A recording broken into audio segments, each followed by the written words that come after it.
Hello my dear friends, in this video I will be dealing with your second paper, that is cell biology. Here in this video I will give you a brief of what is a cell, what are the different components present in the cell. I will be dealing with your whole syllabus.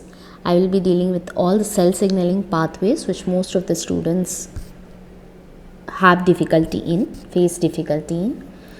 So in this video, I'll be just giving you a brief of what cell biology is, what we'll be learning in cell biology. In cell biology, the first thing what you have to understand, the basics that you should know, starts with an animal cell and plant cell differences. Trust me, this seems to be a very old topic and a repeated question, but this is very important.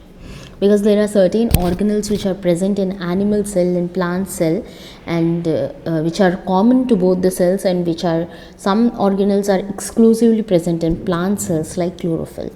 So these are this is the one prerequisite which you should know before you listen to my lectures.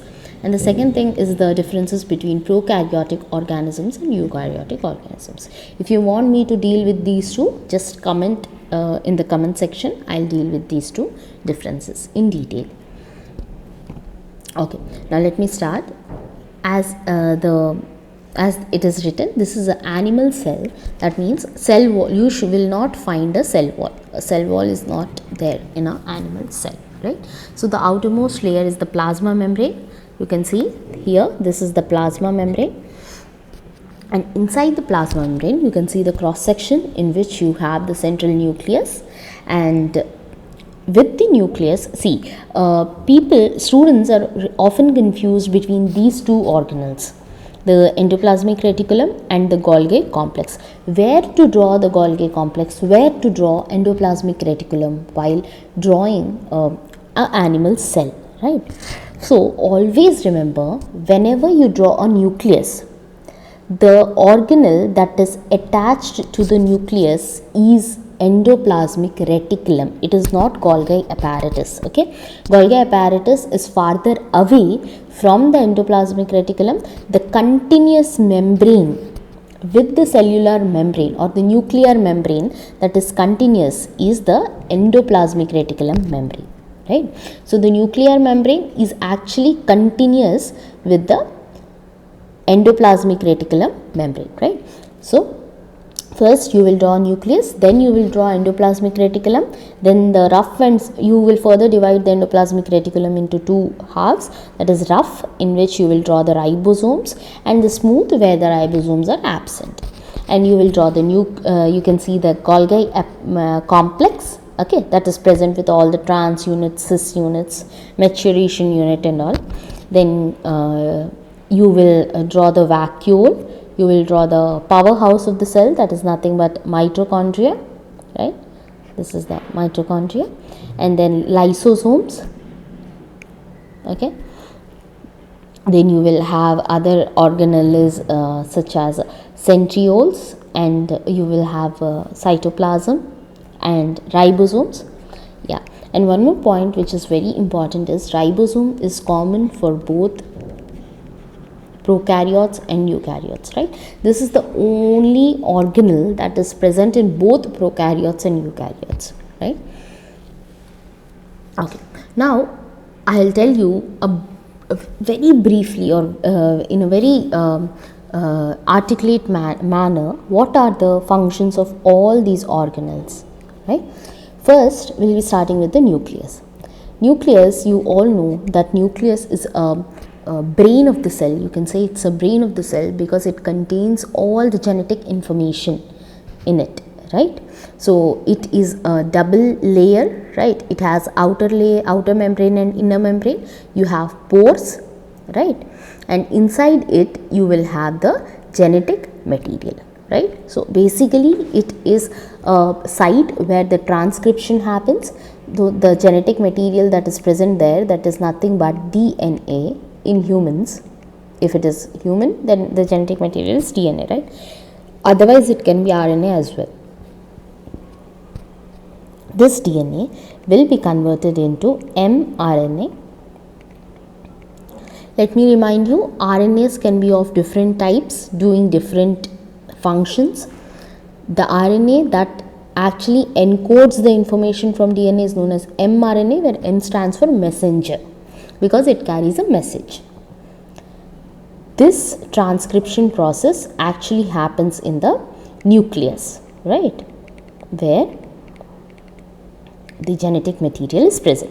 This RNA enters into the cytoplasm from the nucleus. From here it enters into the cytoplasm. You can see in this image the mRNA enters here, and here the translation happens. Here actually the proteins are made, right? Now for the proteins to be made, there should be a machinery, right? That means there should be different enzymes that aid in the translation process, and there should be some machinery that actually reads the information, right? You all know that the transcription, translation, all these things happen with the help of a genetic code that is there.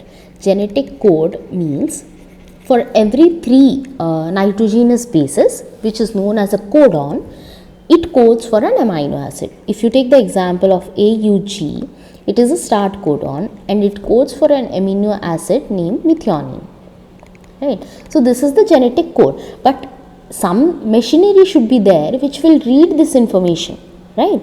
And this machinery is present in the ribosome, right? And the ribosome is present on endoplasmic reticulum, right? Now let me tell you here, okay, some will feel that the translation only occurs in the rough endoplasmic reticulum where the ribosome is present.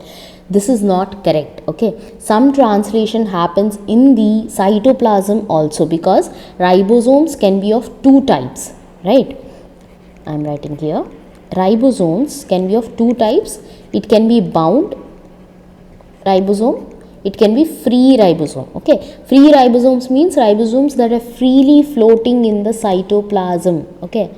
So the translation can also occur here, right? And it can be bound to the membrane also. When it is bound to a membrane, we call it as rough endoplasmic reticulum, right? So there can be 2 types of ribosomes, right? But usually in most of the cases it happens in the rough endoplasmic reticulum, that is that has a membrane continuous with the nuclear membrane, right? So this is the function of endoplasmic reticulum. Specifically we can say rough endoplasmic reticulum, okay. It is a factory where proteins are made, right? When we say smooth endoplasmic reticulum, it lacks ribosomes, therefore there lipid synthesis happens, okay. Lipids are made in the smooth endoplasmic reticulum, right? Now let us see what do you mean by what is the major function of a Golgi complex, okay. When you say Golgi complex, why is the Golgi complex important? It modifies a protein, okay. It modifies a protein. Now what do you mean by modifying a protein? Remember, some proteins are not functional, okay. For example, a protein is made, right? A protein is made by joining all the amino acids in the order, right? And these amino acids, this order is read by ribosomes, right? The ribosomes read the order and all the proteins are made, all the amino acids are joined and a protein is made, right? But yet this protein is non-functional, okay. Why? There can be many reasons. This protein should be folded in a specific manner to perform a specific function, right? And this folding is done in Golgi complex, okay, in Golgi complex. And the other reason why this is, for example, this protein is folded in the way it should be, okay, yet it is not functional sometimes. Why? Because this protein can require further modifications like addition of a carbohydrate, addition of a lipid, okay. These modifications can be required. Have you ever heard about lipoprotein? Lipoprotein is nothing but a protein that has a lipid component in it, right? So a lipid is actually attached to a protein, right? So these kind of modifications are required in some proteins, right? Let me tell you the difference between a proteoglycan and a glycoprotein. It's very important. When we say proteoglycan and when we say glycoprotein, the simplest way to remember this is you have to see the last word, okay? See, you are calling this molecule a protein, right? And you are calling this molecule as a glycan, right? What do you mean by glycan? Glycan refers to a carb, right? And protein refers to a protein, right? So this is majorly a protein molecule and this is majorly a carbohydrate molecule, right? Then, and here the major part is a carbohydrate molecule to which a small portion of protein is attached, right? This is majorly a protein molecule to which a small portion of a carbohydrate is attached, right? Only this is the difference. Otherwise, you, for both of these, you can simply say that it is a combination of a carbohydrate and protein, right? But there should be some difference. That's why we are calling it with two different names, right? So the difference is, this is a glycan, this is a protein, right? The major part in glycoprotein is a protein and the major part in a proteoglycan is a glycan, right? Okay, now let's get back to this, okay? So in Golgi complex, the modifications of a protein, folding of a protein, all these things occur and the protein is finally packed into a vesicle, right? In a transport vesicle, you can say. And the protein, see, some proteins are produced near the nucleus, but they function somewhere else, right? The function of the protein is somewhere else inside our body, right? So it should be transported to such a distant region where the function is, right? And if you transport the protein just like that without any protection, you can imagine in the way there will be many proteases, right? Proteases is an enzyme that actually cleaves the protein. So this protein will be destroyed, right? So to avoid that, these proteins are packed into a vesicle, right? And they are transported to the destination, to their destination where they have to function, right? So all the modifications of the protein and the transport of the protein happens in the Golgi complex, right? Now let's see what is the mitochondria. As we all know, mitochondria is the place where the electron transport chain occurs through which the ATP is produced, okay? That's the reason why it is known as the powerhouse of the cell, right? Lysosomes are molecules that have various lytic enzymes, right, that digest various molecules or the dead part of the cell, okay? So these have lytic enzymes.